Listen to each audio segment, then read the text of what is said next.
Overall কোন হিন্দুদের বিরুদ্ধে বাংলাদেশের কোন মুসলমানের না আমি সেটি বলছি না, পতাকা অবমাননার জায়গাটা বলছি যে আসলে সেটি আসলে পূজার সময় দেখেন আপনার হেফাজতের লোক জামাতের লোক পূজা পাহারা দিছে, পূজা মণ্ডপ পাহারা দিছে। আমাদের এটা চেষ্টা যাতে কোনো ঘটনা না ঘটে।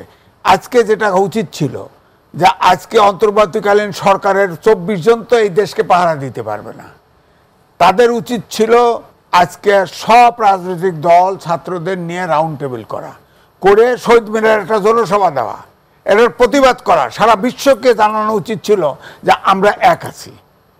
কিন্তু সেটা কেন করছি না, সেই জায়গাটা কেন হচ্ছে না? যোগ্যতা নাই, এনজিও মার্কার লোক সরকার, তো এটা ওরা তো বোঝেই না পলিটিক্স।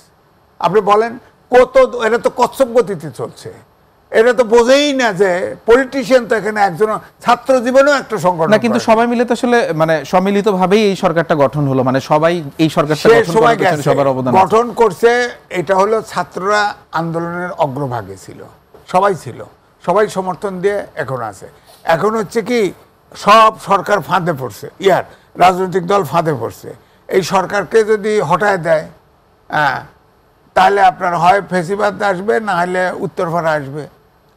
আপনার ক্রাইসিস গ্রুপের একটা রিপোর্ট দিছে, পরিষ্কার করে বলে দিছে যে এই সরকারের যদি রাজনৈতিক ভ্যাকুয়াম তৈরি হয়, রাজনৈতিক ভ্যাকুয়াম তৈরি হলে, শূন্যতা তৈরি হলে শূন্য থাকবে না, এটা পূরণ করবে অমক, ডাইরেক্ট বলে দিছে, ডাইরেক্ট। এখন না তাহলে তো এটা তো আসলে ভয়াবহ সংকটের কথা বললেন। অফকোর্স এই অন্তর্বর্তীকালীন সরকার যেভাবে চলছে, যেভাবে রাষ্ট্রের সমস্যাগুলো হ্যান্ডেল করতেছে, তারা এই রাষ্ট্র চালানোর যোগ্যতাই নাই।